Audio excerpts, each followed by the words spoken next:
Welcome, my fellow Americans from across the pond. Before we get started, I want to take a moment to acknowledge how difficult it is to start questioning the part of your identity that's so fundamental, like the country that you call home. The default life has always been to just stay where you come from. And in fact, 75% of people live in the same general area as where they grew up. And of the people who leave, which is a small minority already, those people generally leave because of a career promotion. And people tend to understand the concept of, hey, they got a promotion, they're going to go move to the big city.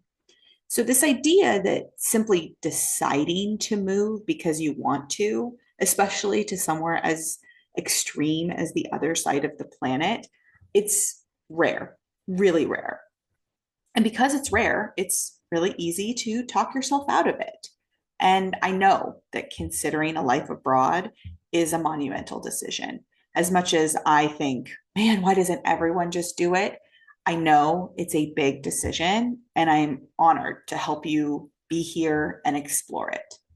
Over the course of this discussion, you're going to learn how to make life abroad possible, from the nitty gritty details to big, huge mindset shifts that will need to take place in order to make a life abroad easier. From a zoomed out macro perspective of your life, I want you to sit with the idea throughout this presentation that by not making a choice to leave, you are still making a choice. A lot of people feel that if you're hanging on for something to change, waiting for something, considering every last detail, researching, all of those things they think of as steps to making a decision. But in fact, that's not the case. You can make a choice without waiting for anything, without knowing anything.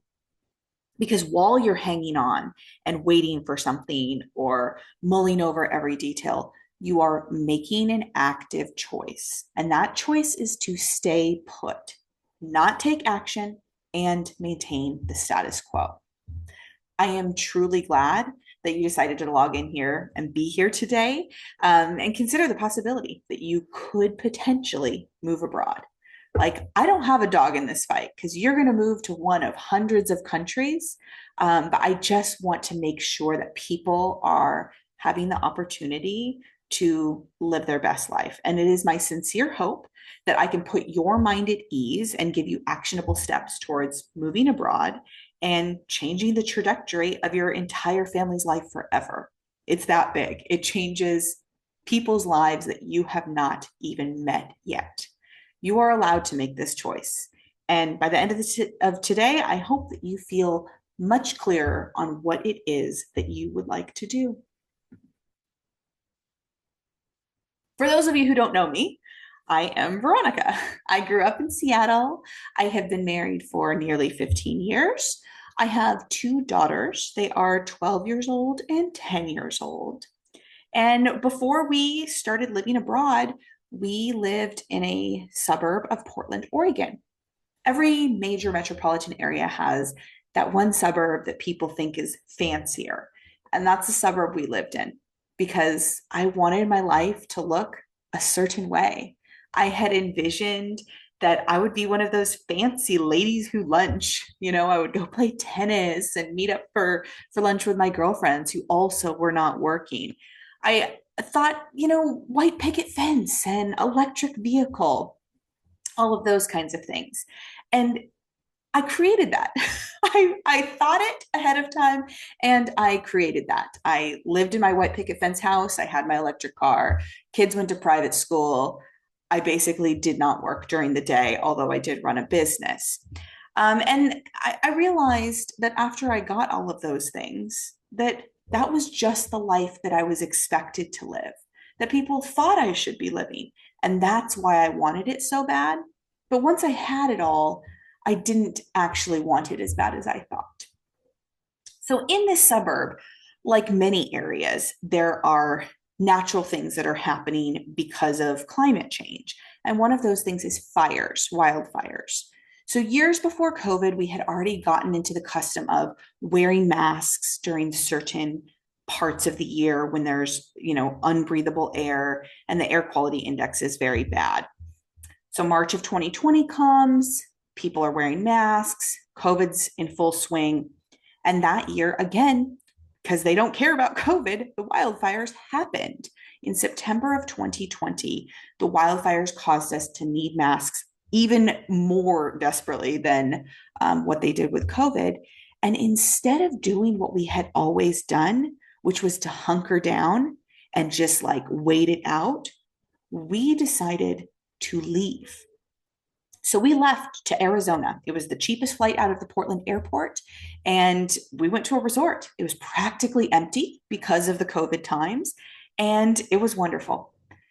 When I made that choice to leave to Arizona, I started to think, man, it would be even better if I could have left to like a tropical country. So I started researching other countries that we could have gone to that would have been cheap as opposed to somewhere within the United States. And because I was doing that research, YouTube, which obviously stalks all of your search history, decided to show me a video for a international school in the Dominican Republic. After I saw that YouTube video, it was only about 4 minutes long. I said, I want to move there. The teacher was amazing. The vibe of the school was amazing. I just desperately thought my kids need to go to that learning environment. So I looked it up, and turns out at that time, only 17 countries were allowing people with American passports to enter their country, and the Dominican Republic was one of them. So September 2020, I see a YouTube video, and by November 2020, we had left America. Over the past 4 years, we have traveled all over and lived. I call it lived loosely. Some places we lived where we went to school, some places we just explored longer term. We were in Dominican Republic for 1 year. We were in Egypt for 1 month. We were in Thailand for 1 month. We were over 2 years in Japan and 6 months so far here in Portugal. Has everything been easy? Absolutely not. But I take comfort in the fact that my kids will not be shot at school or while trick or treating or hanging out at the mall, because safety for me as a mom is absolutely non negotiable. I get a lot of questions about why we left Dominican Republic or why we left Japan and why we didn't settle in Egypt or Thailand. And all of those little decisions are complicated and nuanced. So I won't bore you with those details. But what I want you to learn from that is that just because you make a choice does not need to mean that you follow that choice forever. When people are in miserable marriages, they get divorced.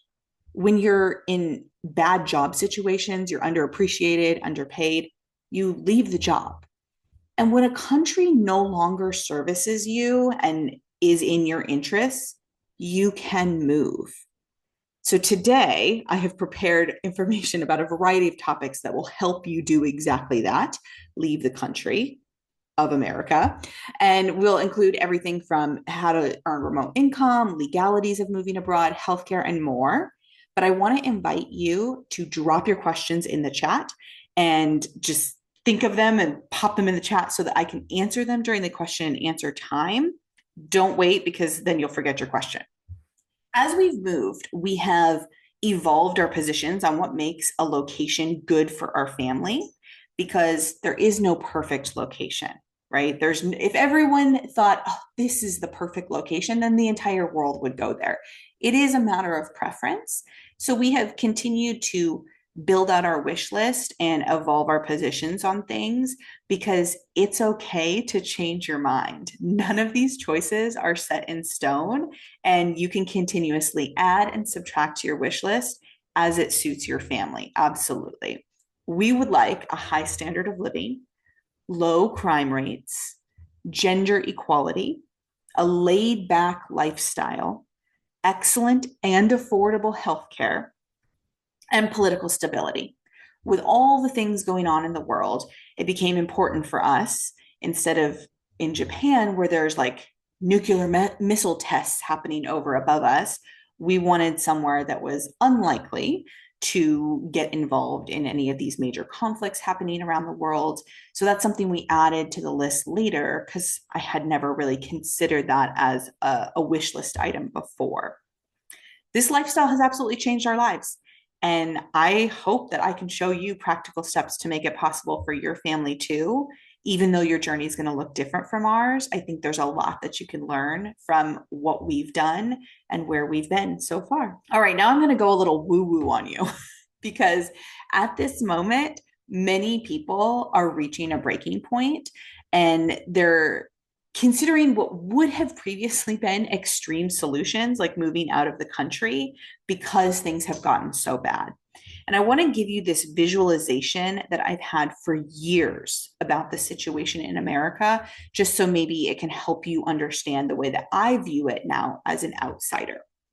So I want you to imagine that there's a tunnel. The tunnel goes right through a mountain, just like a traditional tunnel, open on both ends. And you are born in the tunnel. And at different times in your life, various things start to affect the tunnel. Where you're originally born, that part of the tunnel starts to flood. So you kind of incrementally move a little bit away from the flooding. But then in that area of the tunnel, it starts to catch on fire and you can't put out the fire. So instead of fighting the fire, you kind of move incrementally over here. But in that area of the tunnel, the roof is caving in and it's super dangerous. So instead of, fixing the roof, which you have no ability to get up there because you don't have a ladder, you just kind of move incrementally over here. And then that area of the tunnel, it's infested with bugs and you try your best. You swat it with zappers and you spray stuff and you leave traps, but the bug infestation is just too intense and you cannot solve the problem. So you move a little bit away over here. And then there's a man with a weapon. And you say to yourself, I don't have a weapon as big as that guy. I can't fight that guy. So I got to just move over here. So you move a little incrementally over here, all within the tunnel. And that part of the tunnel has totally unbreathable air. You just cannot breathe and it's unsafe for you to stay in this area because it's hurting your lungs. This tunnel is totally unsafe. It's deteriorating and it symbolizes what I see happening in America. People think, oh, if I just move from Texas to Oregon, or I just move from Texas to New York, or people on the opposite end of the spectrum might think I just might move from Seattle to Florida if they're thinking the opposite of the way that I personally feel. If things are happening and you can't solve them, nobody is thinking of the solution to just leave the tunnel entirely. Both ends of the tunnel are open this entire time that everything is incrementally deteriorating around you inside the tunnel. Outside, there's sunlight and green grass and smiling people, and you have the ability to leave, even though it's scary. You've never been out of the tunnel. You've always been inside this tunnel. It's where you've always lived. Maybe you've traveled outside the tunnel, but you always come back to the safety net and the comfort zone of that tunnel. And that, in my vision, is America right now. And the problem is that many Americans believe lots of incorrect things about the status of the country. So I want to share some of those with you right now because this rhetoric that America is the most free place ever, America's the greatest, we're the most free. I want to have you look at freedom differently because in my view, America is simply not free. And there's a lot of evidence and facts to back that up. For example, the Global Peace Index, which rates the safety and peacefulness of countries, in 2023 ranked out of 163 countries, America ranked 131st. So that means there are 130 other countries on this planet that have a more peaceful and safe life than people within the United States of America. That's dramatic. That's not just a little safety concern. That's extremely severe. Then the Economic Policy Institute reports that Now the majority of rural counties within the United States are unaffordable. And what that means is that the median income in those areas cannot afford the cost of living. People cannot afford the actual accommodations in that area on the salaries being presented to them, even in the most quote unquote affordable areas in America. People are unable to grow their wealth because the cost of living outpaces and exceeds the amount of money they're making at the jobs in those rural areas. That is why net worths in America have not grown. Then there's healthcare. This is a huge one, especially because as people age, they feel more and more tied to the healthcare system. But in 2024, the Commonwealth Fund showed that not only does the United States spend more per person, which I'm sure does not surprise you, additionally, the life expectancy is going down for Americans, and chronic conditions are increasing at unprecedented rates. So the healthfulness in America is not all it's cracked up to be, and the outcomes are just worse. This study showed that the outcomes within the American healthcare system are worse in the United States than in every other civilized country. So if you are to go get care for any problem that you might have, you are more likely to have complications from that care than you are in other first world countries. And then there's the education. Some people think America's got all the best universities in the world. We've got these prestigious colleges. But the problem is the program for international student assessment has shown that students within the United States of America are below average on all the main metrics, including math, science, and literacy. So, yeah, cool, we have Harvard, but the general populace is less educated than our peers in the first world countries of the world. And that's a problem because then how on a global scale are we going to get ahead? The few hundred people who are graduating from these prestigious colleges can't carry the entire world. You want to be in a place that has educated people, and that is just simply not happening within the United States anymore. Now, there are three things that the United States is leading in, absolutely crushing it. Okay. And I bet you could probably guess at least two out of the three things. The United States leads the world in defense spending. They are number one. In gun ownership of civilians, they are number one. And in GDP, they are number one. But I have always said that no mother in the United States cares if we have the world's greatest economy if their child is killed at school with a gun. Absolutely nobody cares because all you care about is being able to provide and take care of your own family. The fact that you have the greatest economy on earth is absolutely irrelevant if you end up as a victim of one of these problems that are systemically created by all of the American systems. So I don't think anyone cares about the $25 trillion GDP. I guess that's just me. I really think that you just want dignity, morality, and autonomy as a family. And the economy doesn't have to be the greatest on the planet in order to make that happen. You're smart enough to know. I mean, you're on this call. You are smart enough to know that freedom exists in so many places around the world.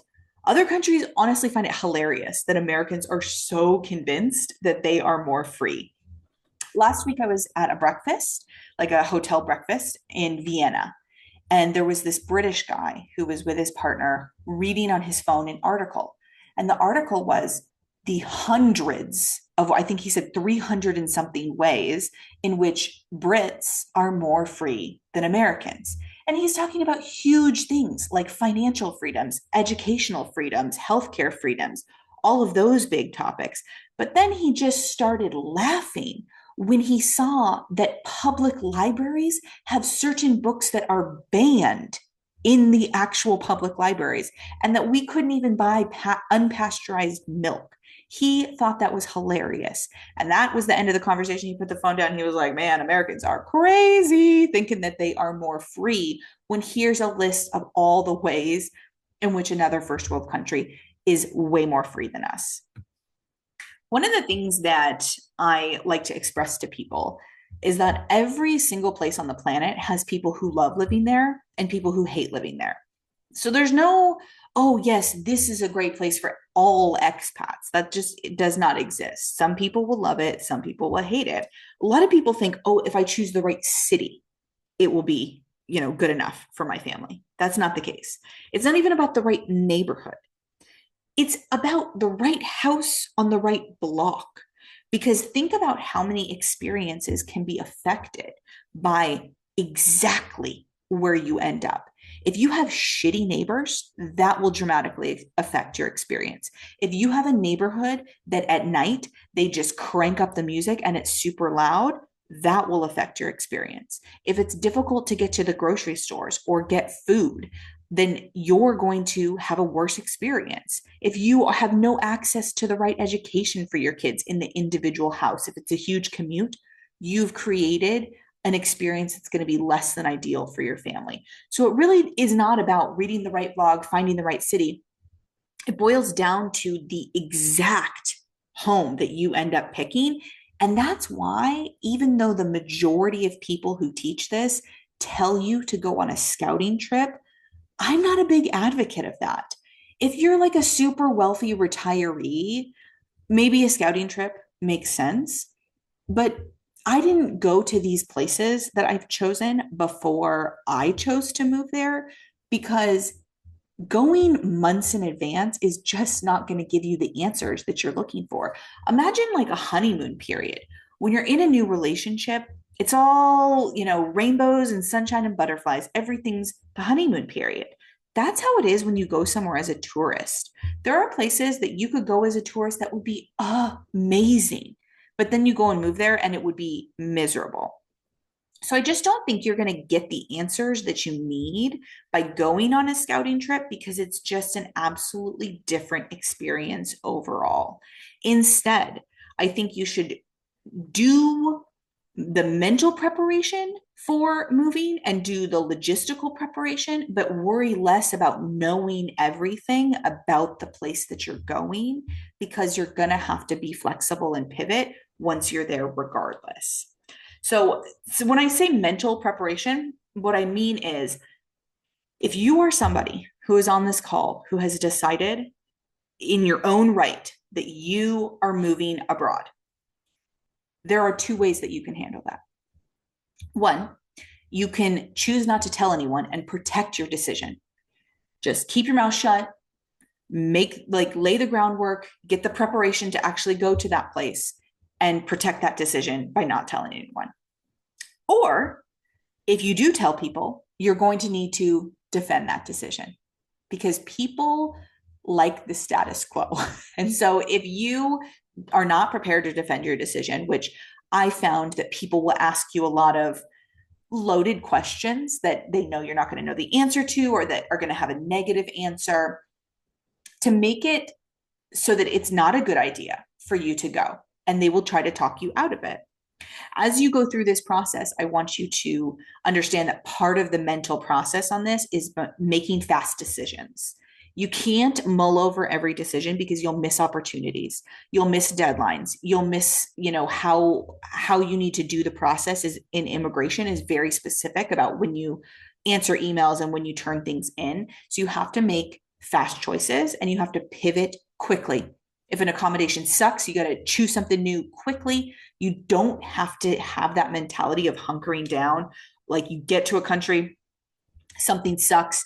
You don't have to just, okay, we'll just handle it. We'll just, grit it out. You don't have to do that.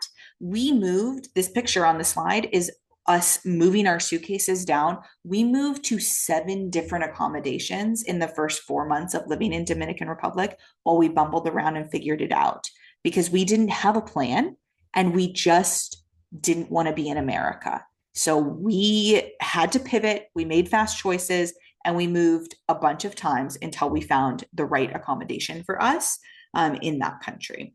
So those are some things that you can mentally prepare yourself for, the fact that not everything is going to go perfect. And then there's the logistical preparation. You're going to do things like minimize your stuff. Right now, you could be saying, oh, it's going to take me forever to like downsize my place. Just make a better decision. Either purge it all with a garage sale, put it all in a storage unit, or run away from it. Like you don't have to commit the next 2 years of your life to dealing with your stuff in order to move. You can make a different choice. You don't have to do anything just because you think it would be more reasonable or feasible. You can make a different choice. And then there's the paperwork, which we will talk about later also, but gathering the paperwork for the logistical preparation in terms of moving and getting your financial life in order. It's very advantageous to have no debts when you leave. That's not necessarily to say the mortgage, but like don't have a bunch of credit card debt. Just try to be in a positive cash flow situation where you are making more than you have to spend so that you're not stretched to the limit and in a foreign country. That would be extremely stressful. So those are some logistical preparations that are helpful to have before you actually move. Now we're going to talk about the income aspect. And this is really important because the language here is maybe not something that is intuitive. There are two different types of income when you're talking about what the government views as the money coming in for you. That is active income and passive income. On this list here on these slides, number 1 and number 2 are both active income, and number 3 is the lone passive income bullet point.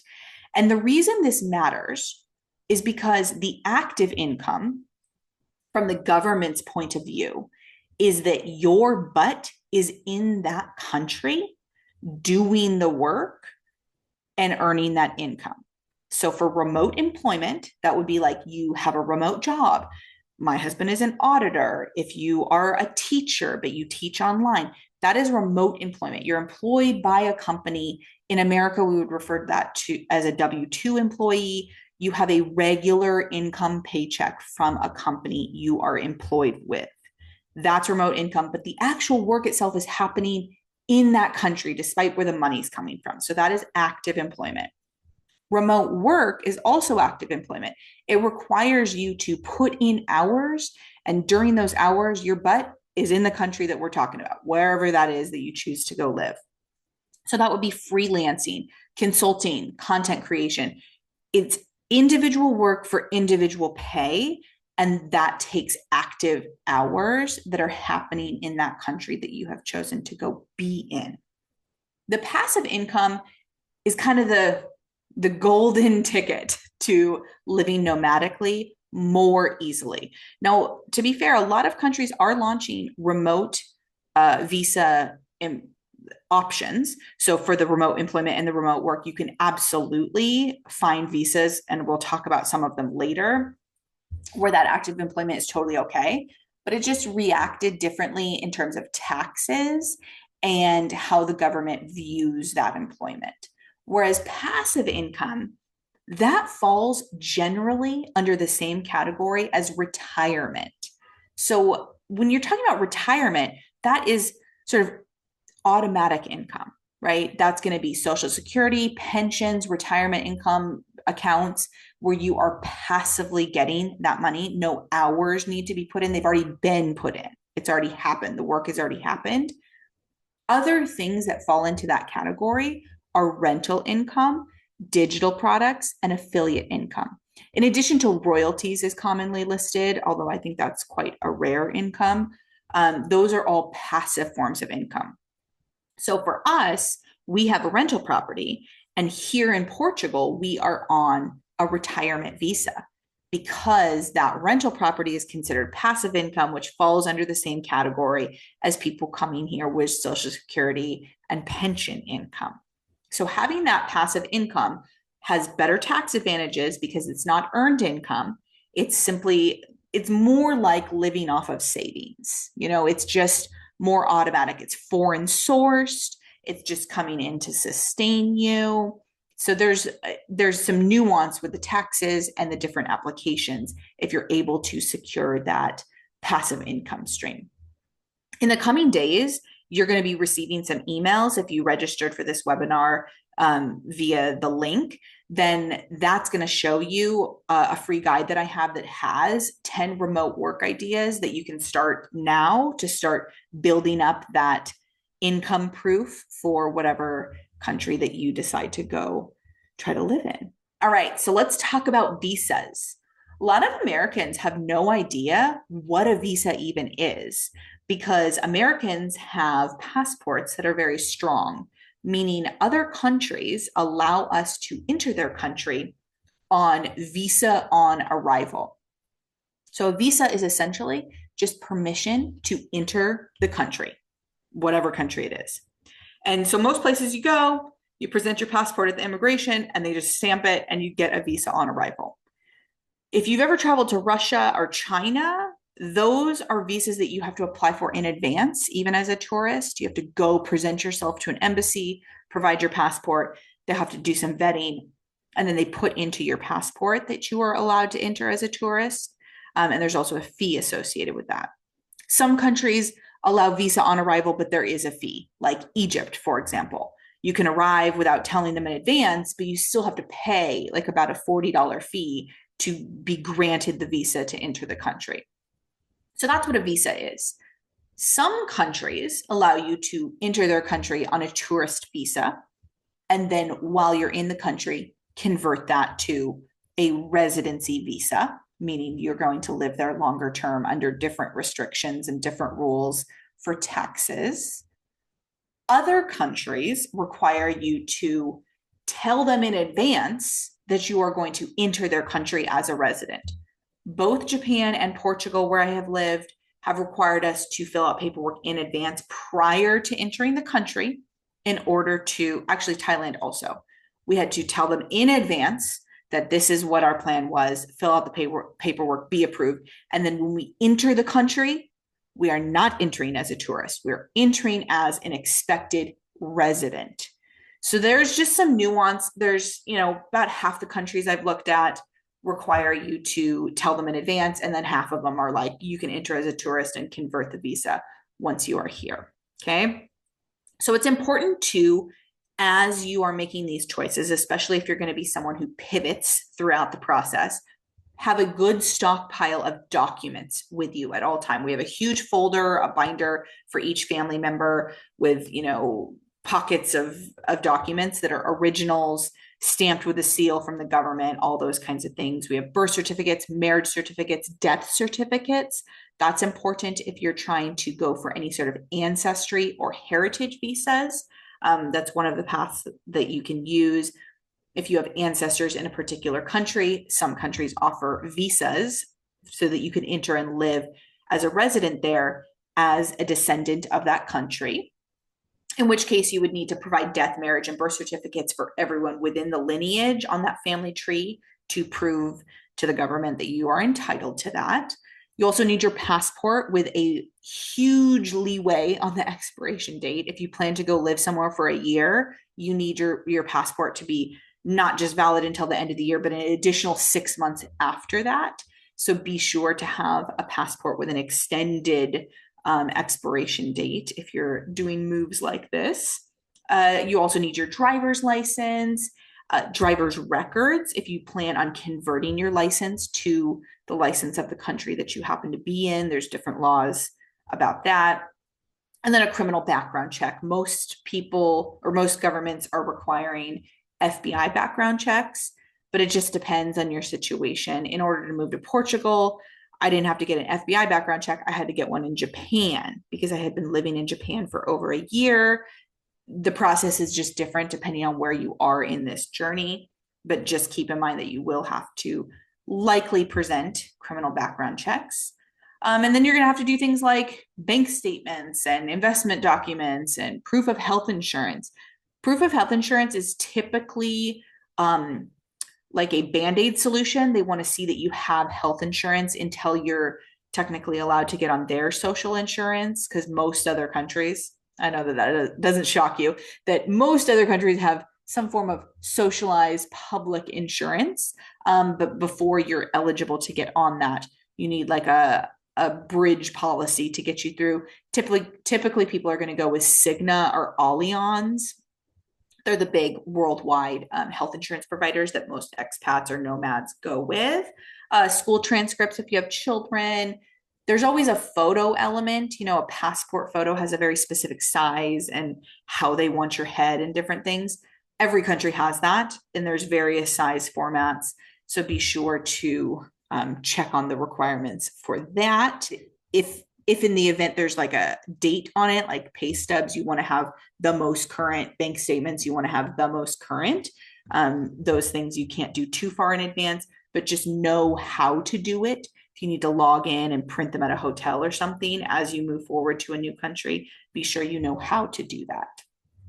The last thing is, a lot of countries that I have been to do require a personal statement that would be translated into the local language that would tell them why you would like to enter their country. I don't know if it's like a huge factor in their decision, but I have been asked for that multiple times throughout this process. So just so you're aware of that. And then keep in mind that governments are obtuse, I will say. So they will ask you to apostille documents that you can't apostille. They will ask you to get documents notarized that have no signature element. So it's like inherently they don't know what an apostille or what notarization is. And they will ask you to do things that are just not possible, but try to comply or try to come up with other solutions. Like I said, there's no amount of research that you can do that will prepare you for all the weird roadblocks that you might end up in as you move around the globe. But just know that there are situations that you will run across that are just like, you're just beating your head against a wall because they want you to do something that is straight up impossible. All right. So let's talk about family-friendly destinations. I kind of don't like that term, family-friendly. It seems like kind of a loaded term because there are families that are being created and thriving everywhere on the planet. I know that children can be raised successfully anywhere. So in this sense, I'm really talking about family-friendly being like the Western version of safety, education quality, access to healthcare, thinking of how our American dollar can create a good cost of living for us, and access to friendships if you don't speak the local language in terms of expats. So I did some narrowing down of some of my lists to kind of give you a broad sense of some places that you could go, either with minimal paperwork, minimal income, or just show up and hang out there for a long time. Here are the different kinds of visas you might be thinking of. One is the tourist visa. Those are the ones where you just show up and hang out. Okay, the tourist visa is going to be amazing in Albania and Georgia. If you are sitting here on this meeting like, I need to get out before January 5th, then I highly recommend somewhere where you can stay an entire year on a tourist visa. And that would be the Albania and Georgia visas. But in addition, Albania offers a retirement and a digital nomad option that you can change to in the country. So for Albania, if you are somebody who has a passive income stream of 11,250 per year, 11,250 per year as the retirement visa, that's all they would require. For active income, the digital nomad visa, that would be $300 a month plus a $2,800 initial bank deposit. So you could move to Albania and start the paperwork and be gone tomorrow, right? You could just pack your suitcase and get out of there immediately if you would like to. There's other options that are going to be about 6 months as your initial visa, and that include Costa Rica, Guatemala, and Latvia. Guatemala and Latvia are 90 days initially, but there's 90-day extensions allowed while you're in the country. And all of those places also have ways to convert your visas with either retirement income, meaning like passive income, or nomad income, like worker or employment income. So each of those countries has little nuances about what they consider each thing. But just definitely, if you are interested in a certain country, It's not difficult to just Google the visa requirements for different price thresholds. I won't bore you with the exact price thresholds of all of these places, but they're much less expensive than you would think. So if you're on a super budget, if you can create a passive income stream of just $800 per month, you could go to the Philippines. That passive income stream is extremely inexpensive. And then if you're 50 or older, you do have to do a bank deposit to protect against healthcare mishaps. But there's a lot of ways that on a budget you can make this work. For people who don't feel like they can prove to a government their income potential, like their ability to earn an income, one of the options would be Vietnam. Vietnam has a 90-day tourist visa, but they allow unlimited visa runs. So that means a visa run would be leaving the country before the expiration of your visa and then re-entering, because they don't have a maximum number of days per year that you could be in the country as a tourist. You simply can't stay more than a 90-day block continuously. So there are people who have been living there for years who every 90 days before that time ends, they will leave and come back in order to restart that clock. All right. So another thing you need to think about is how you're going to manage your money on a global scale. And there's lots of things that you wouldn't necessarily know about in advance, such as you are trying to access your bank accounts or credit card accounts globally, what will happen is your bank wants to do a two-factor authentication. And some of those financial institutions allow that to happen via email, while other of those require it to be a phone number. So if you have an American phone number, don't cancel it. You have to port it over and keep it so that you can get those text messages in order to enter your bank accounts. So just keep that in mind as you move forward, because otherwise you will be locked out of these accounts and you won't be able to access your money. Also, another thing you need to think about in terms of your financial life is that a lot of online content is meant to be extreme.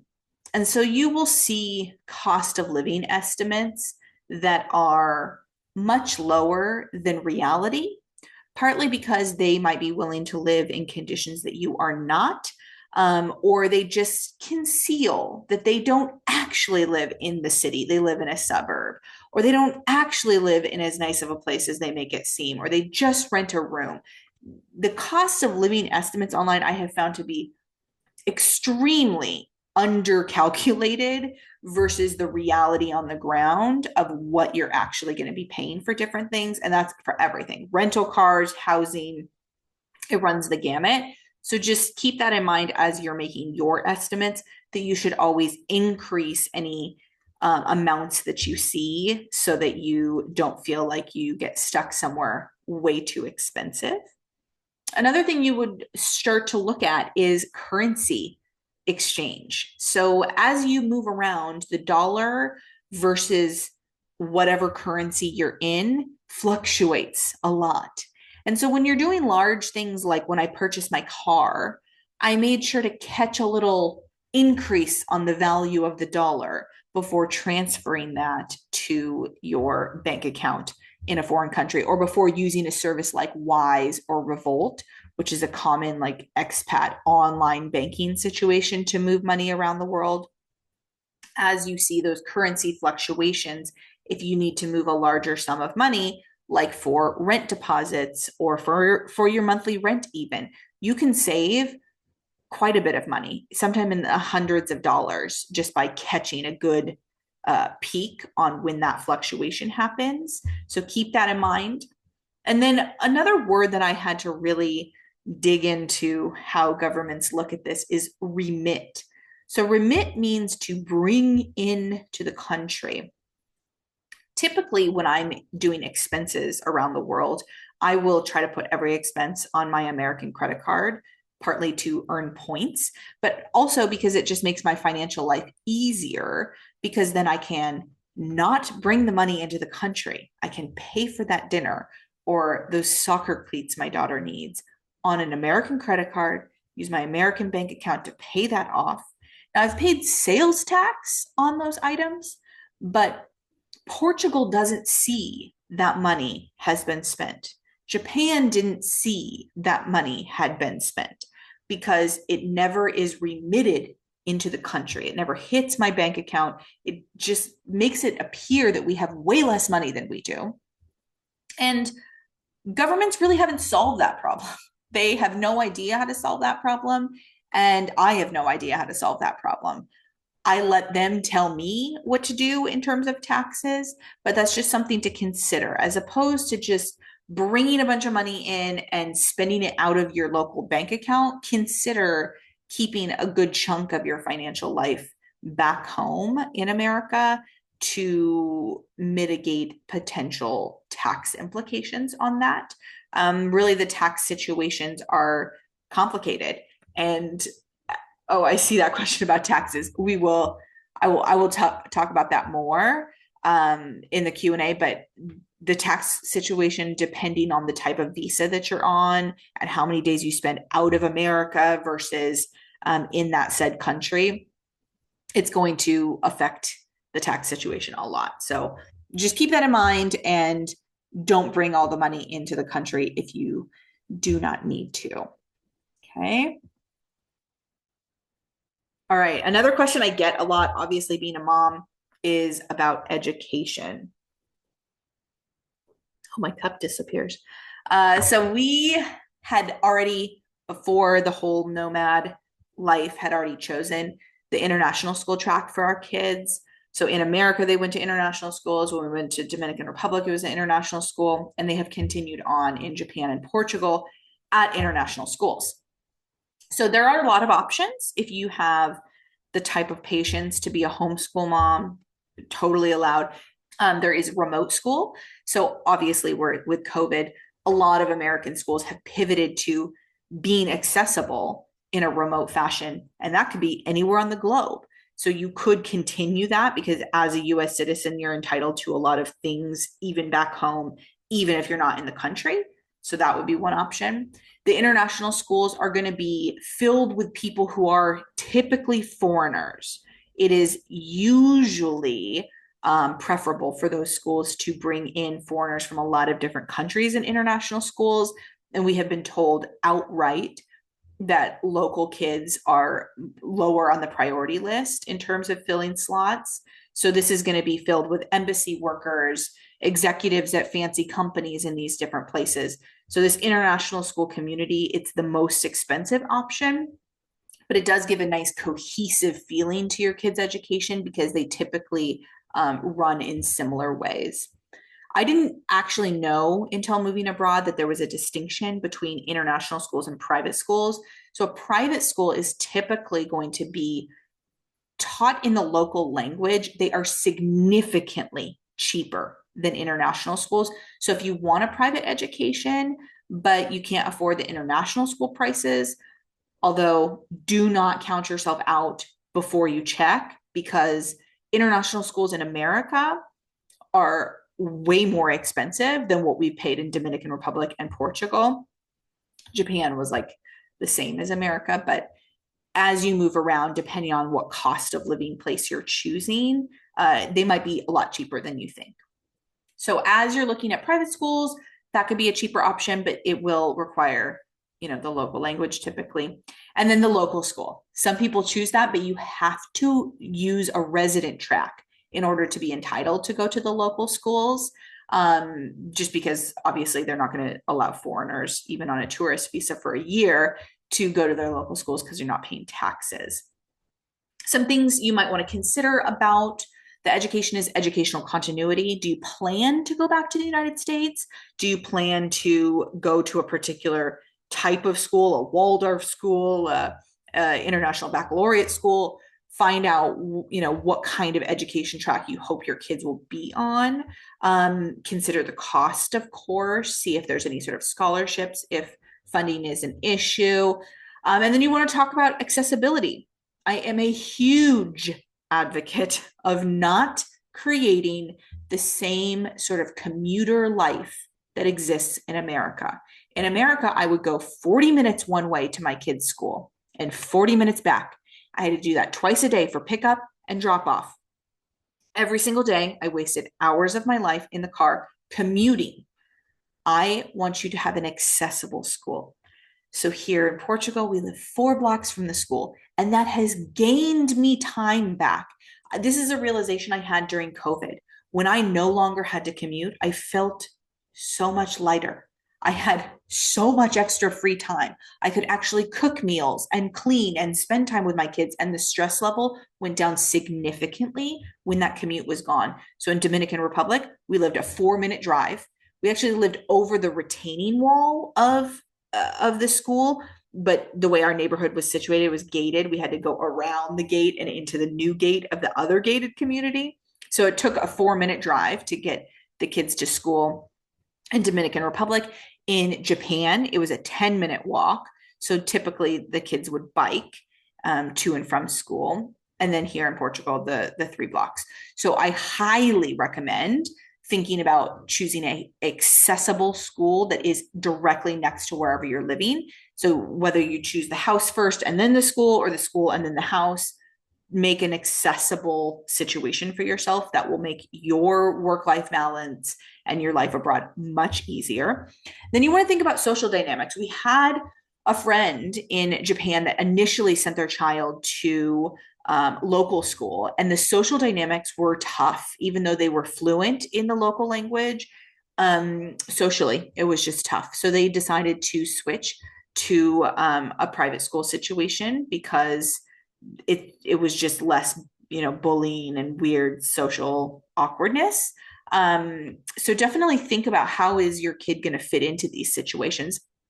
And then the last thing I want to point out is that in America, we have been conditioned to believe that we have certain educational rights. And abroad, I have not found that those rights seem the same. All right. So in America, if your kid has, maybe a learning disability or just needs some extra support, you might meet with the school and set up an IEP, I think that stands for Individualized Education Plan or Program, where you are entitled to extra support for your child. Abroad, I have not found that those entitlements really exist. If your kid does not fit into the box, if they are, on the spectrum, if they need additional support, it's kind of on you. You got to figure it out. You got to get the tutor. You got to get the learning assistant. You have to make those accommodations. The school does not. So if you are choosing a residency track and your child does have some needs for extra help, I do recommend that you take those costs into consideration and know that on a global scale, those things that you might think of as expected are not necessarily expected in public schools on a global scale. Okay, moving on to health insurance. Question I get a ton is about insurance. And I will share with you that before leaving America, the last premiums that we were paying in November of 2020, we were paying $1,887 per month for healthcare. So when you think about what is the healthcare cost in different places, I want you to factor in not just the monthly premiums, but then your deductibles and your out-of-pocket maximums, and then your prescriptions and all the extra things that go into healthcare. And when we moved to Dominican Republic, we had a private plan through either Cigna or Allianz, whatever they needed during COVID for repatriation. That's the main thing that they want you to have on your insurance is if you die, your body will be repatriated to the country that you came from. So we did have that kind of insurance, but we paid out of pocket for everything. We didn't use our insurance for anything. That was just in the case of an absolute catastrophe. So when we private paid for things like teeth cleanings. It was $20 US. We took Charlie to the doctor. We took Jeffrey to the doctor. They had different things going on. They had well baby visits, and somebody had a skin problem, and there was various things throughout the time, and they were all $20 or $25. So we paid out of pocket for that. By the time we moved to Japan, we were on public insurance. And I just put at the bottom there that the social insurance covered 90%. Now, even 90%, you might be thinking, well, there's catastrophes that could happen, that 10% is a lot. There was one period of time in Japan where I was in the hospital for in and out of the hospital. I wasn't staying there all the time, but in and out of the hospital for testing for a week. And they were doing everything. They were doing scans. They were injecting me with dye and putting me on these things like astronauts where I'm going upside down. There was various testing. They were collecting stool samples and blood samples and trying to figure out what my problem was. All of that determined, I think I have a small problem with my liver. So all of that testing at the end of the day, as an American, I'm bracing myself. This is going to cost a fortune. They're just aimlessly researching what is going on with my body. But at the end of the day, you go to this kiosk to pay your bill. And my question is, okay, after I pay this, am I going to receive additional bills in the mail? Because that's how America would work. You know, it cost me like over $30,000 per kid to have children in the United States because I had C-sections. So I am bracing myself. The bills were between 7 US dollars and 35 US dollars was like the equivalent. Each day between 7 and 35 US dollars for full days of testing of random stuff in labs and different doctors and specialists and all the things, between $7 and $35 per day. And you clear the bill at the end of the day, and then you're done, and they don't send you anything else. And that is what you pay in addition to the social insurance amount, which for my family of four, I want to say was about 60 US dollars per month. So all of that considered versus the $1,887 we were paying in America, where we had huge deductibles, huge out-of-pocket maximums. I would say that anything that you expect the healthcare bills to be, they're going to be nowhere in the ballpark. We're not talking about $200 boxes of Kleenex in these countries like they do in America. It's just a totally different system. Here in Portugal, currently we have private insurance through, I believe, Cigna. We've never used it. It's just a bridge policy to wait until we are eligible for the public insurance once we get our residence cards. So there's various situations depending on where you move and what visa you're on. But I do recommend, no matter where you go, what your situation is, bring the over-the-counter medications that you prefer from America: Aleve, Advil, melatonin, Tylenol, whatever it is, Claritin. It's easier to get those American ones because you can just go into a Walgreens and get those, or a Dwayne Reed. Whereas here, you oftentimes have to speak to a pharmacist in these different places, and the strength of any of the things is just not on par with what we have in America. So those over-the-counter medications, I do highly recommend just kind of bringing your stockpile with you in the original packages as you move around to the different places.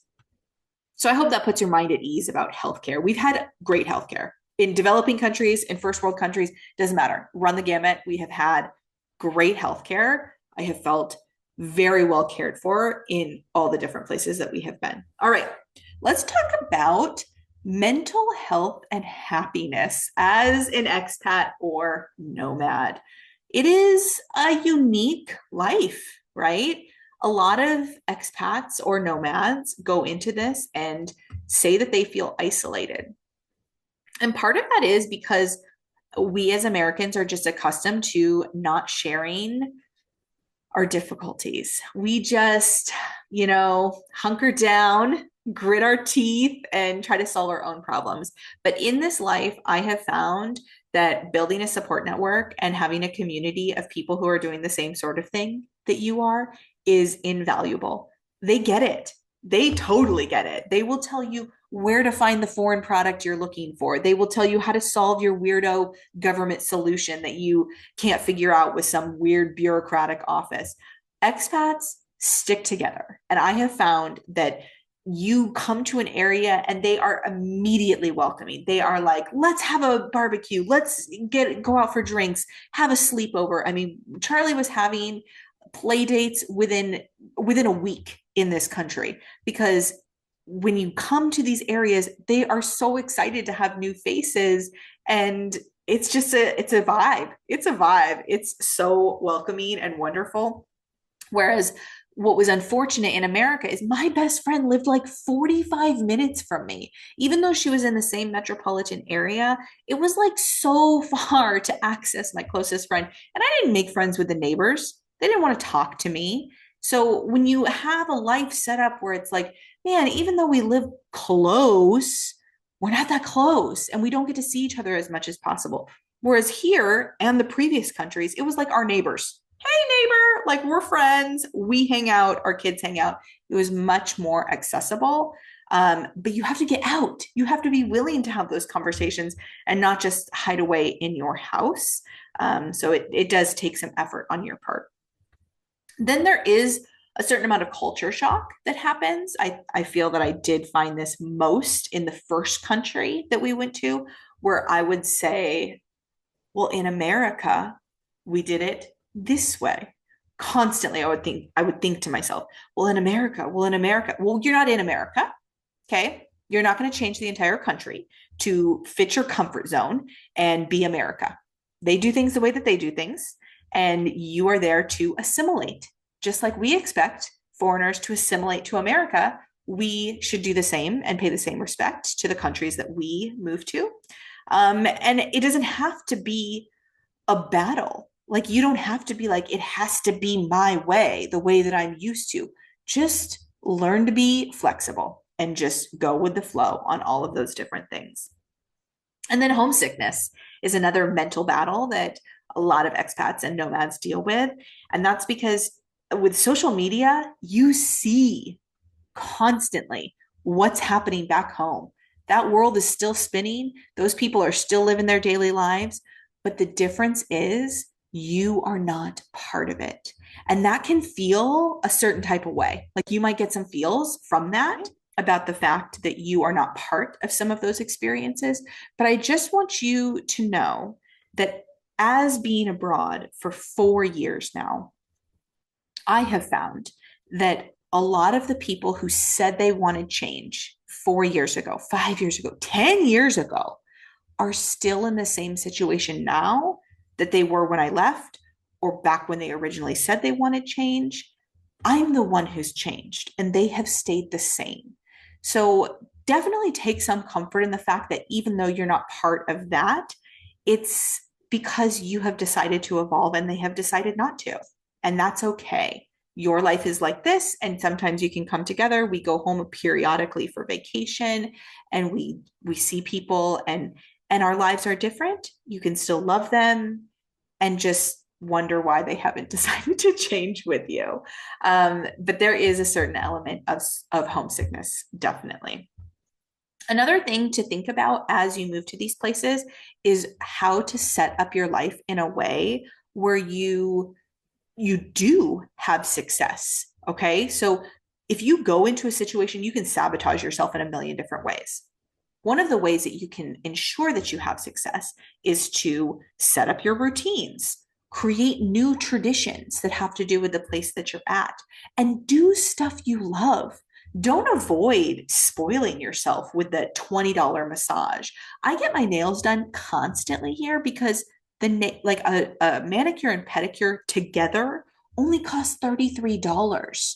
So whereas I would be paying more than double that in the United States or in Japan, I can do this for an extremely cost-effective amount here in Portugal. So I do it to pamper myself because I can. So do that for yourself.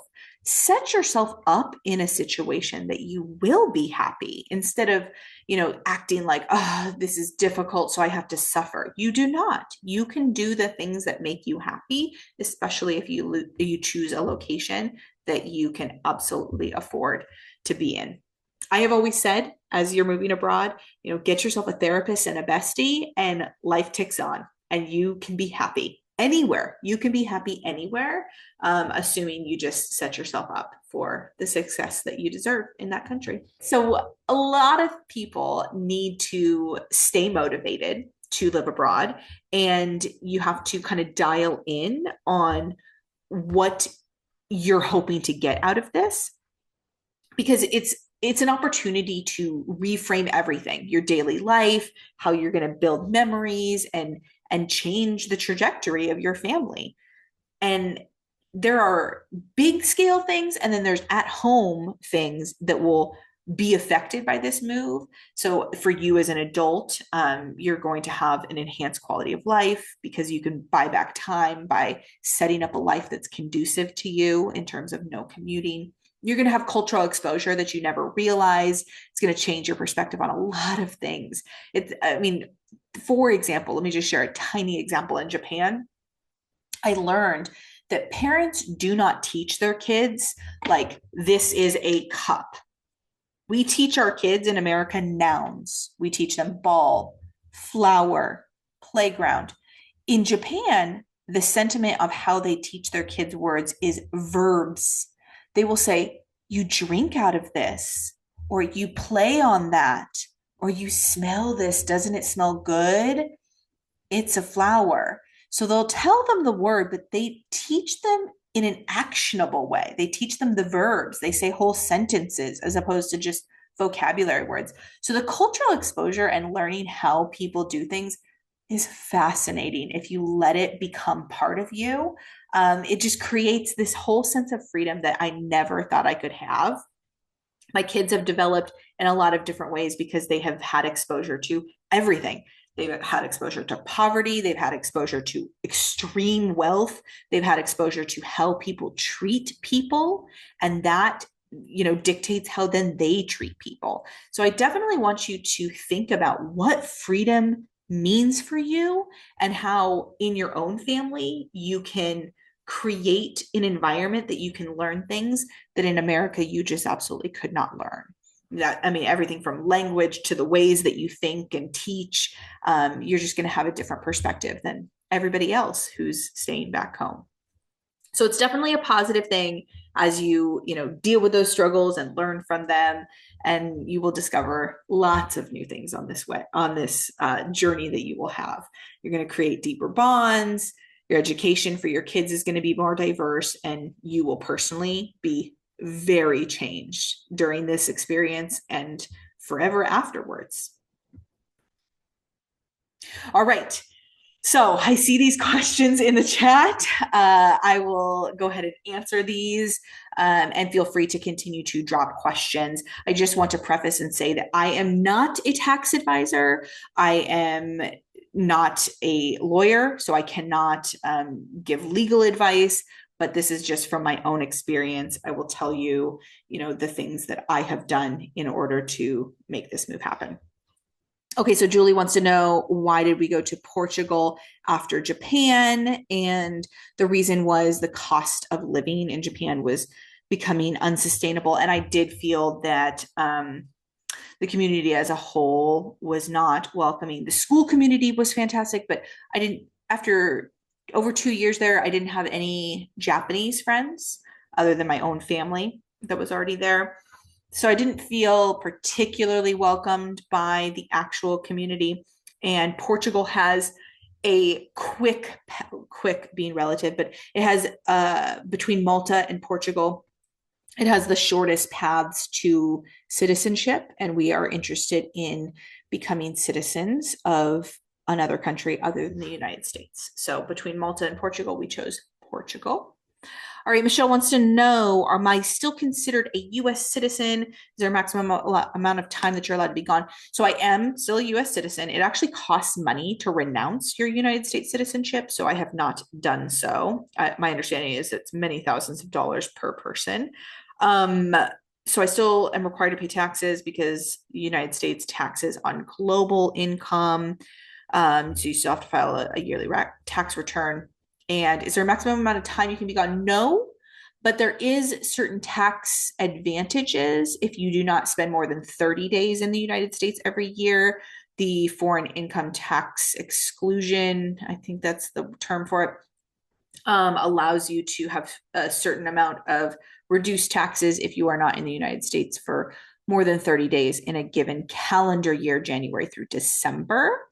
Is Harmony wants to know, is homeschooling typically allowed? So as I mentioned that there is a couple of countries that does not allow homeschooling. They're in Scandinavia, I'm pretty sure. I've heard people talking about that, but you would have to try really hard to be in a country that does not allow homeschool.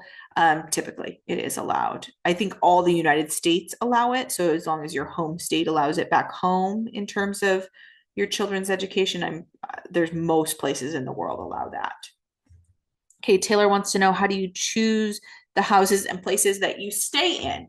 We've done a variety of things in the Dominican Republic. Like I said, we lived in 7 different places in the first 4 months.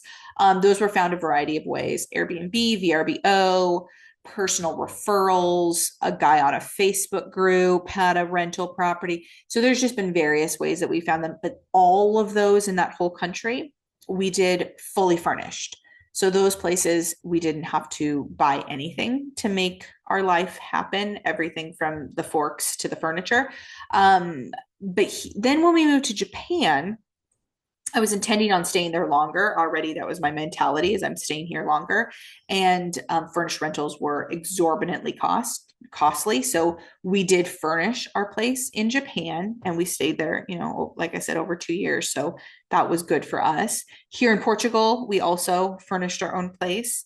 And so we've done different things. We found the place in Japan, I think via a website. And then this place in Portugal, I saw a billboard for a real estate agent in the area that I wanted to live in. So that would be my 2 cents, is that certain information is accessible on websites and allows you to translate it and have access to know what's available.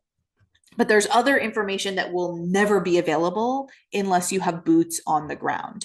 So if you want to live somewhere, I highly recommend going to that area and just looking at the properties, like walking around. There's signs in front of properties for rent. Like, it's not confusing. That's how you can find properties that are a way better deal and in your exact geographical area. Like, if you've chosen the school first, you want to just go to the school and walk around and find a place to rent. So that would be, one way that we've done that. We did that several times in Dominican Republic, just walked around and found signs for places we potentially wanted to live. Okay, when looking at visas, or no, when looking at your income for the visas, do they want to know your debts too? For rental income, for example, do they look at your rental income minus your mortgage? No, nobody's ever asked me for that. I've never had to provide the fact that we have a mortgage on the house. They just look at the income.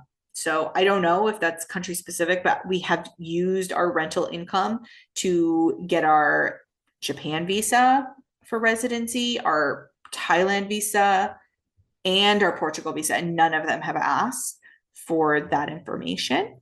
So I don't know. Maybe somewhere would ask that. Like I said, I'm not an expert on all the hundreds of countries, but I've never been asked that. Taylor wants to know, what has been a comfortable income in each place. So that's a tough question, because I do find that we live above the means of a lot of other people. Okay, I don't want to just like act like I'm fussy, but I kind of am a little fussy. I want to live in a freestanding house. I prefer a freestanding house versus a condo. I don't enjoy living in a condo. We're a loud family. We yell and we're a lot. So I prefer to not be in a condo. I like to have my own space. And that adds a huge amount to the price tag. Additionally, we have found that 3 bedroom and up has a huge price jump from like a 1 and 2 bedroom. It's not incremental. It's like a 3 bedroom is like double the price of a 2 bedroom. So just depending on how much space you need is going to be a huge factor also. I would say, in Dominican Republic, I would say somebody in my situation with 2 kids and a husband could be happy on under $2,000 a month. We chose to live above that, but I mean, you could be happy, like honestly, on that, in terms of how much it costs to eat out and get groceries and all of that. If you didn't have a car and you didn't live in a mansion, you could probably be happy on under $2,000 a month. Japan was a different animal. It was extremely costly. My groceries were extremely expensive. Eating out was cheap, but groceries were super expensive. rent was expensive, private school was expensive. So I would say you need more like $5,000 plus in Japan. We probably spent more than double that per month, but those were our own personal choices. And then in Portugal, I would say probably you could be happy on about 2,500. These are just guesstimates. We spend more than that, but that's personal preference. Like we chose this place is brand new. Nobody has ever lived in this house before. So every single element from, the AC units to the lighting, it's brand new from the ground up. The flooring, the walls. I'm the first person to live here. So it's brand new. So the fact that I spent more, that factors in versus what somebody else might choose to do. So I think a family could be happy on about 2,500 a month in Portugal. So it all just depends on the kind of place you choose and what you want out of that place. Did I ever get a local job? How would I be allowed to do that? So we never did that. And part of that is because the first place we lived was Dominican Republic. And there was a phrase, again, like within the expat community, that we chase dollars, not pesos. And that was because, if you earn money in the local economy, it's just not a lot, right? A housekeeper, for example, you could have a full-time housekeeper for 250 US dollars per month. So if you're saying, oh, I want to go work in a retail shop or I want to go become a bartender, the amount of money that you're going to be compensated for that would be so little that it just wouldn't sustain the kind of lifestyle you would probably want. That's why it's better to bring in foreign income, because even a little bit of foreign income is much better than, let's say a full-time job as a domestic worker. Okay. So I've never found a local job. I'm trying to think if anyone I know has found a local job. I know somebody who started a business like a salon, and then somebody else who started a surf company, but I don't know people who just like went and got employment by an already existing employer. And I think they started those businesses as a means to get a visa because they were already there and they didn't maybe qualify for the other kinds. I'm not sure. I wasn't there at the origin story of those things, but I think that they did that as a way to get some sort of business visa in those places. But no, I have never gotten a local job. Julie is saying, can foreigners buy property as opposed to renting? Absolutely. In all the places that we have been, foreigners could absolutely buy property. In both Dominican Republic and Japan, I did check, and foreigners don't qualify to get home loans, and I'm not in a position to purchase a property. So I didn't. Here in Portugal, though, I do know that foreigners can get home loans. So that might be an option here. As far as budget, I think, again, it's totally all over the map. I would say if you want to get a condo, you could be spending maybe 250 to 350,000. There's a house that I'm interested in that's like, I think a 4-bedroom, 5-bath house with an additional guest house that's 1 bedroom, 1 bath, plus a pool, plus grounds like a yard and stuff beyond the pool. That's 1.1 million. So, and it's in my perfect neighborhood right near the school. So the budgets can be stretched, right? Because there's rich people anywhere. I can't afford that. I'm not saying I'm buying that, but you know, there's a huge range. I'll just say that I could buy a house here. Like I would be allowed to, if I can, get a loan for that kind of thing. That is an option, but you do have to like show your income and things like that. So yes, a foreigner can buy property, but so far in all of these different places, we still own our property in America, but we are renters so far in all of these places. Do the countries welcome us as foreigners? Is there any sort of anti-foreigner sentiment? So I would say that I am aware that there is anti-foreigner sentiment globally. I think there's an uptick on that in general, as far as people wanting to take care of their own and not wanting foreigners. But have I felt that here in Portugal? No, I have not personally felt that. I think I felt that more in Japan, where people were not welcoming to foreigners, but I don't know that that necessarily had to do with me as a resident so much as just me as an American, whether I was a tourist or a resident. I think wouldn't have necessarily made that big of a difference. But yeah, I'm aware that, like, I see online that these discussions exist. I've never personally felt it in Portugal. Um, so yeah, it's not a big factor for me as far as not feeling welcome in any of these places. Did I buy a car or use drivers? So in Dominican Republic, I had the idea that we would be like this walkable situation. So for the first several months, we did use only drivers just to go and do like grocery runs and things like that. But then after a while, we started renting a car, which was super expensive.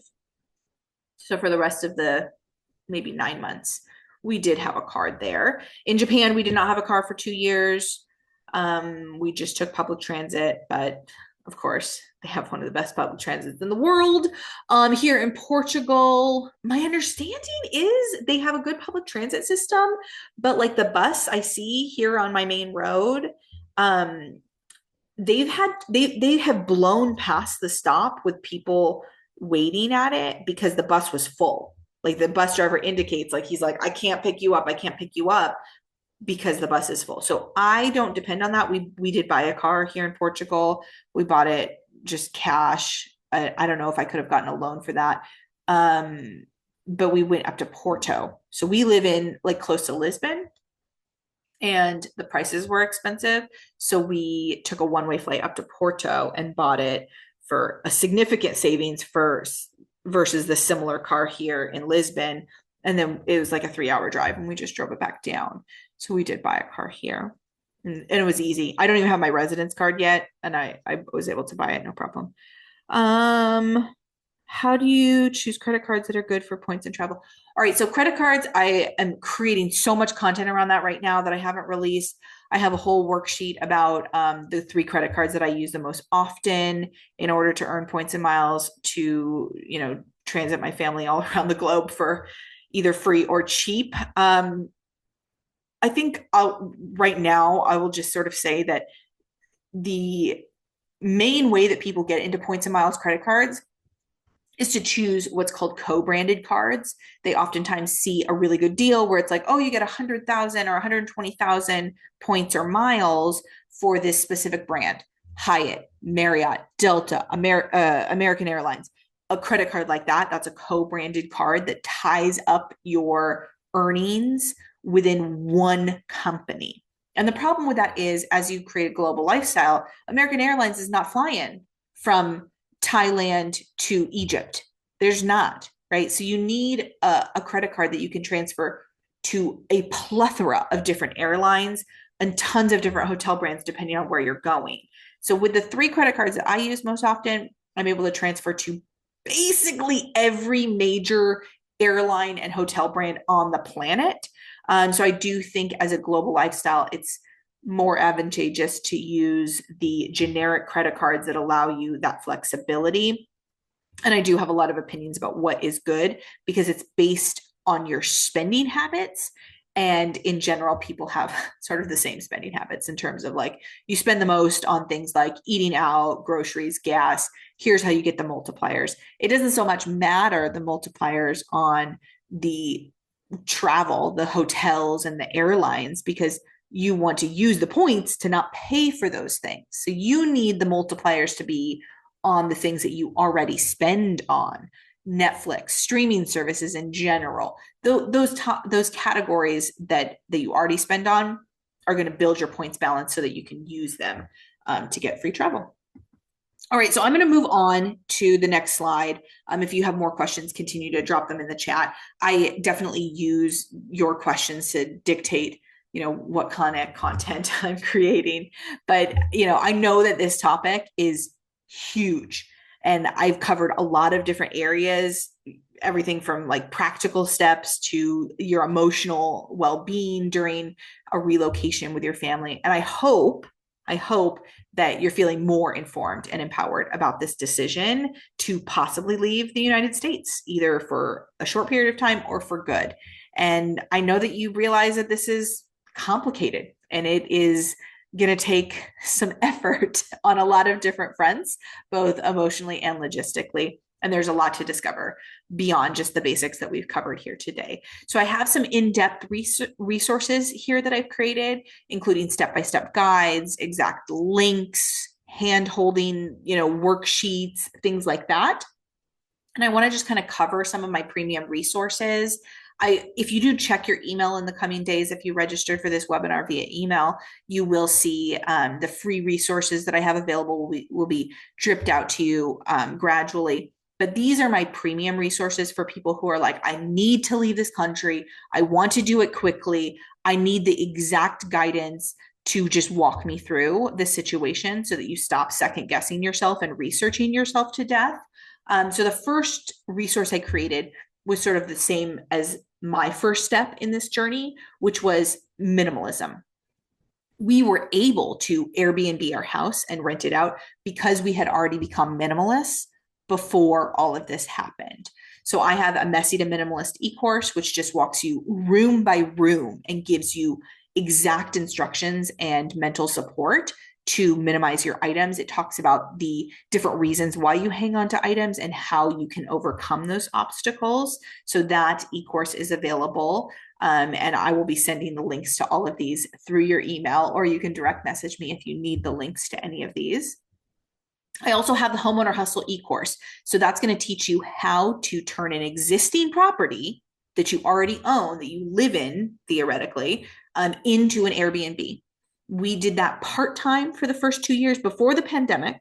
We had done it part-time. So that meant that each time the house was rented, we would leave on vacation and we take the money that they gave us for renting the house and fund our vacations. So over a 2-year period of time, we were rented just over 100 days, so about 50 days per year. And that equated to over $80,000 in income over those 2 years. So just over 40,000 each of the 2 years. Okay. And we just did it part-time and it funded our travel. We went to Spain and London and Paris and all sorts of things, fully funded by our Airbnb. So then naturally we flowed into becoming a full-time Airbnb after COVID.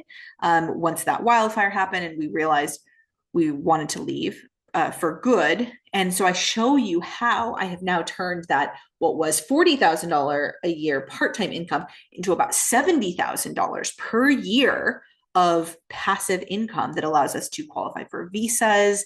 And I show you my exact steps about everything from setting up the listing to ensuring that you have the right clientele coming to your house that are paying a premium.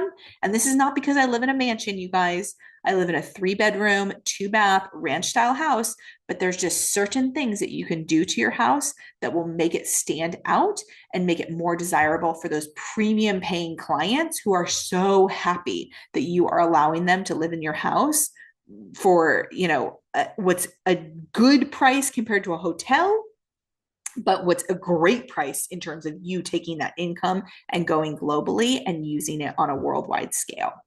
So I teach you all of that in the Homeowner Hustle e-course. I have some guides also, some written guides.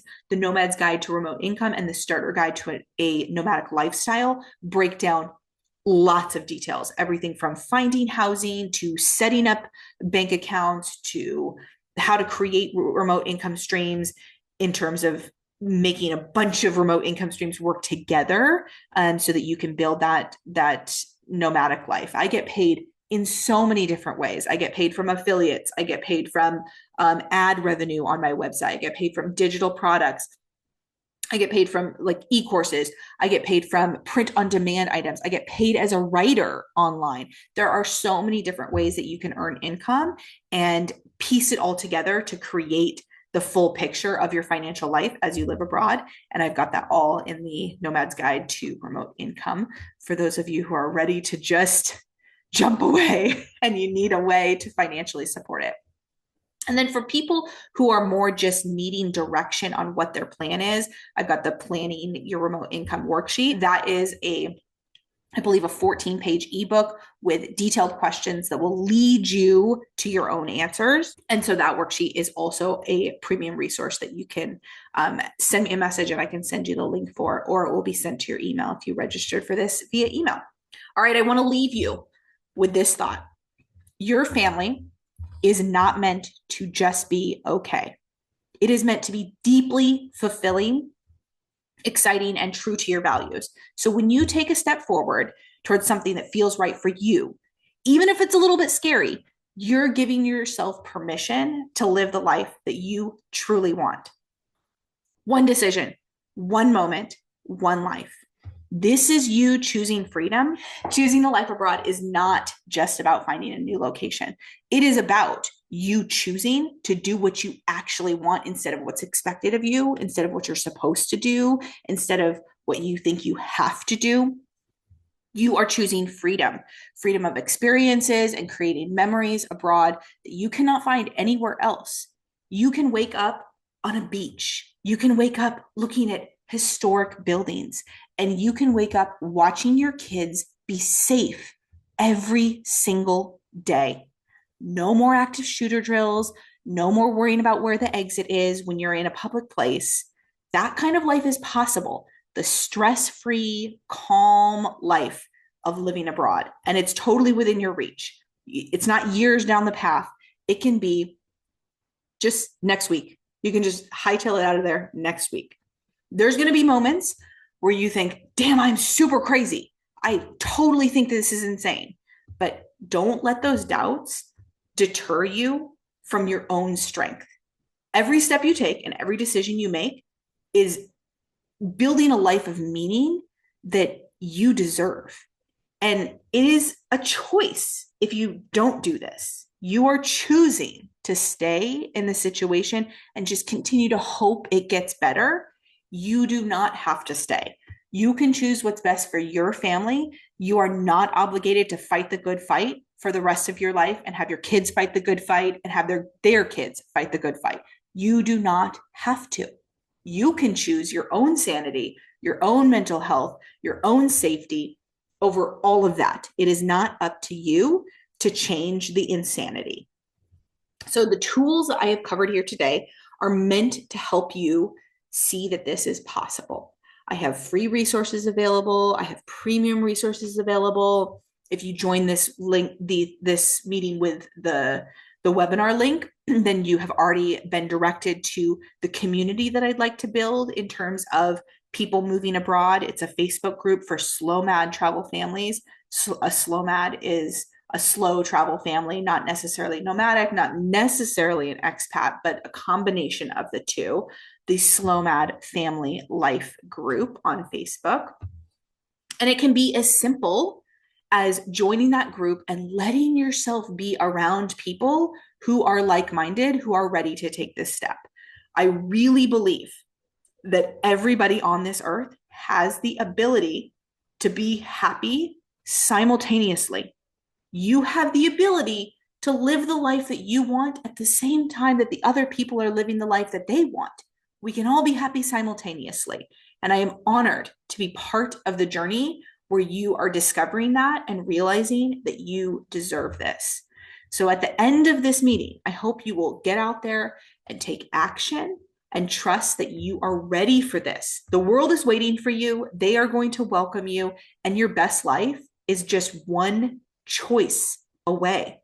There are a world of possibilities. And before we wrap up, I just want to say thank you for being open to those possibilities. I have always felt that if more people are happy, then I am happier. And I think the best way I can be in service of this world is to be the happiest version of myself. I cannot help this world if I am stuck and miserable. I can only help it by being the happiest version of myself. And I want you to be the happiest version of yourself. So if you're excited about this idea, want more tips, continue this conversation. Don't let this just be something that you watch. Let this be something that you do. I have received so many messages leading up to this meeting asking me for resources, asking me how can they do a specific thing. And I realized that a lot of people who, even if you follow me already, you don't realize that I've got these things already written out for you. So I had somebody message me and ask, well, how do you find friends when you move to these different places? I sent her an article I've already written about this topic. Somebody else asked me, like, how do you deal with the language barriers in these different countries? Do you speak all these languages? I have 3 different articles where I covered that exact topic that I was able to send her. And then somebody else was asking me how they find a house, which we covered here today. And I was able to send her an article. I've already written about that. I have hundreds of articles that I have written over the past 4 years to cover basically any topic I think you could possibly be curious about. So feel free to send me a message and see if I already have content created around the question that you might have. I would love if you would go over and find me on LinkedIn. And especially if you found value in this meeting, I would love if you would leave me a review. I'm just under Veronica Hansen over on LinkedIn.